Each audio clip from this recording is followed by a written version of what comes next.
Hello, dear students.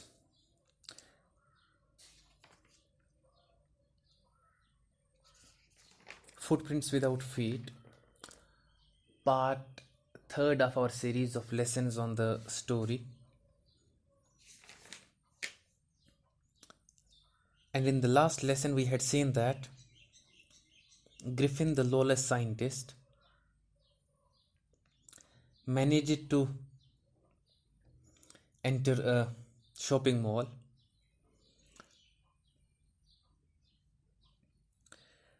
where he fitted himself with warm clothes and had a sweet meal.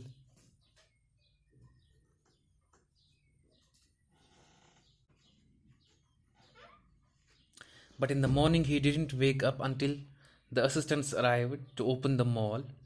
And when they saw him, he began to run and they chased him. And finally, he managed to escape only after taking off his newly found clothes. Then he decided to try a theatrical company. He went to the Drury Lane, which is the center of the theatre world in London. He soon found a suitable shop. और यहाँ Drury लेन पहुँचने के बाद एक अच्छी सी दुकान इनको मिल गई, थिएट्रिकल कंपनी वाली, जो ड्रामाज फिल्में बनाने वाली जो कंपनीज होती है. He made his way invisible upstairs, और अंदर घुस गया. बिल्कुल ये किसी को दिखाई नहीं दिया क्योंकि दवाई खाया हुआ था और ये इनविजिबल था. तो सीढ़ियों से ऊपर चढ़ के दूसरी मंजिल में चला गया. And came out a little letter wearing bandages round his forehead. तो थोड़ी टाइम बाद वहाँ से वापस निकला तो पूरा बैंडेज किया हुआ था अपने सिर के ऊपर. डार्क ग्लासेस, काले चश्मे पहने हुए थे बड़े बड़े. फॉल्स नोज, और अपनी नाक के ऊपर एक नकली नाक लगाई हुई थी. बिग बुशी साइड विस्कर्स, और झाड़ियाँ जैसी बड़ी बड़ी मोचें इसने अपने चेहरे पे लगाई हुई थी. एंड अ लार्ज हैट, और एक बहुत बड़ी हैट अपने सिर पे रखी हुई थी. To escape without being seen, he callously attacked the shopkeeper from behind. और अब इसको वहाँ से निकलना था थिएट्रिकल कंपनी से बाहर. और अब जो कि कपड़े पहने हुआ था ये बंदा, अब इसके कपड़ों की वजह से ये लोगों को दिखाई देता था. और जो वहाँ पे थिएट्रिकल कंपनी में एक शॉपकीपर बैठा हुआ था, तो पीछे से उसको वार किया बड़ी कैलसली, यानी कि बिना आर के, बिना कोई सिंपैथी के. After which he robbed him of, और उसको नीचे गिरा देने के बाद, पीछे से अटैक करने के बाद, जब वो बेहोश हो गया, he robbed him all the money he could find. तो जितना कुछ उसके पास पैसा मिला तो वो सब लूट लिया इसने, ग्रिफिन ने. Eager to get away from crowded London, he took train to the village of Iping, where he booked 2 rooms at a local inn. तो अब ये ख्वाहिशमंद था लंदन की भीड़ भाड़ से दूर भाग सके, और इसने ट्रेन के सहारे एक गांव का सफ़र किया जिसका नाम इपिंग था, विलेज का. और वहाँ पे एक लोकल होटल में, सराय में 2 कमरे इसने बुक किए. The arrival of a stranger at an inn winter was in any case an unusual event. और एक अजनबी का आना इस गांव में, वो भी विंटर में, ये एक गैर मामूली बात थी, क्योंकि अक्सर लोग विंटर में यहाँ इस गाँव में विजिटर नहीं आते थे, टूरिस्ट्स नहीं आते थे. A stranger of such uncommon appearance set all tongues wagging.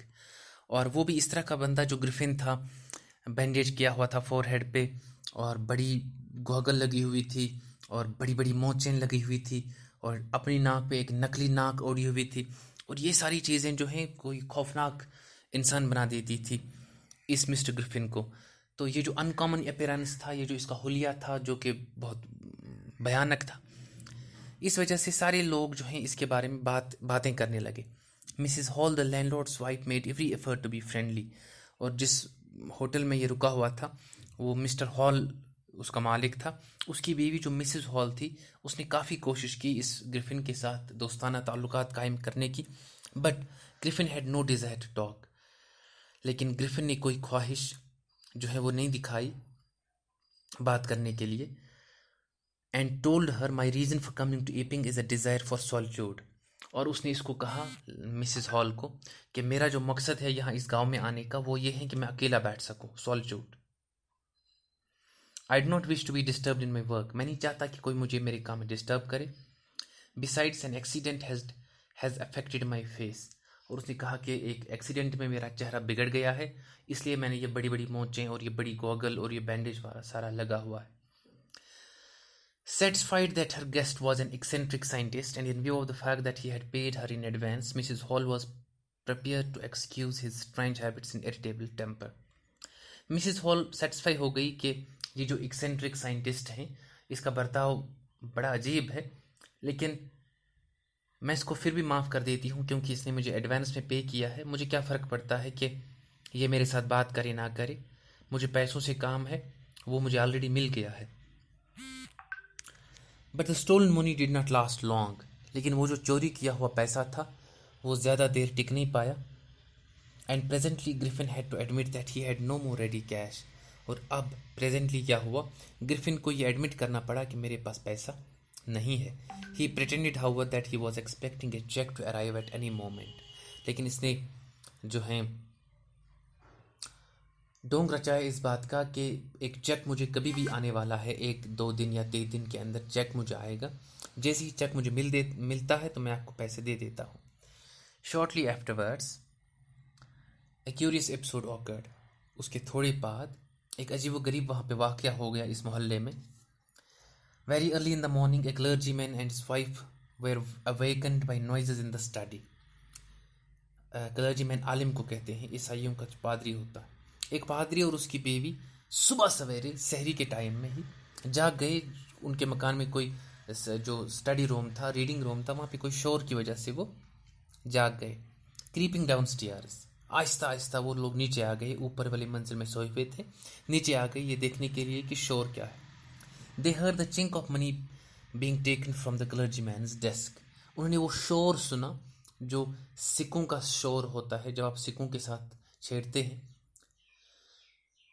तो वो शोर उन्होंने सुना कि चोर जो है क्लर्जीमैन के डेस्क से पैसे निकाल रहा है, सिक्के वाले पैसे। और वो उन्होंने सुन लिया कि चोर कमरे में है, हम उसको अब पकड़ लेंगे। विदाउट मेकिंग एनी नॉइज, इन्होंने कोई शोर नहीं मचाया। And with a poker grasped firmly in his hand the clergyman flung open the door. Clergyman ने एक वो सलाख जो है लोहे की अपने हाथ में ले रखी थी और झट से दरवाज़ा खोल के उसने कहा सरेंडर, यानी कि चोर के ऊपर अटैक करने के लिए, चोर को डराने के लिए, उसको परेशान करने के लिए कहा इसने, क्लर्जीमैन ने, surrender. Then to his amazement he realised that the room appeared to be empty.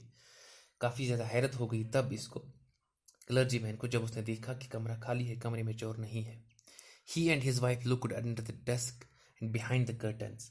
उसकी बीवी और उसने टेबल के नीचे देखा, पर्दों के पीछे देखा, and even up the chimney, जो कमरे से चिमनी बाहर जा रही थी उस चिमनी में भी देखा, लेकिन कहीं कोई अता पता किसी का नहीं चला। There wasn't a sign of anybody, yet the desk had been opened and the housekeeping money was missing. लेकिन ये सब के बावजूद उन्होंने देखा कि डेस्क जो है वो खुला हुआ था और उसमें जो पैसे थे घर के खर्चे के लिए वो सारा कुछ चोर ले गया था। Extraordinary affair, the clergyman kept saying for the rest of the day. तो जो भी लोग आते थे इनके घर चोरी के बारे में सुनने के बाद, तो सब लोगों को ये क्लर्जीमैन एक ही बात दोहराता था कि मुझे इस बात का बहुत ताज्जुब है कि चोर को दरवाजे के बाहर हमने देखा, सुना कि पैसे ले रहा था, और 1 सेकंड में जितने में हमने दरवाज़ा खोल लिया उतने में चोर कहाँ से भाग गए, ये बात मुझे समझ नहीं आती। ये एक एक्स्ट्रॉर्डनरी अफेयर है, एक्स्ट्रॉर्डनरी गैरमामूली कोई बात है, ठीक जैसा कि कोई जिन हो और वो चोरी करके 1 सेकंड में भाग गया हो। But it was not as extraordinary as the behaviour of Miss Hall's furniture little later that morning. लेकिन ये मामला उतना कुछ गैरमामूली नहीं था जितना उसी दिन बाद में फर्नीचर के साथ हो गया मामला। मिसिस हॉल का जो फर्नीचर कमरे में था उसके साथ जो मामला गुजर गया वो इससे भी ज़्यादा हैरान कुन है। ये जो मामला है चोरी का क्लर्जीमैन के घर में, और उस मामले के बारे में हम कल के लेसन में देखेंगे।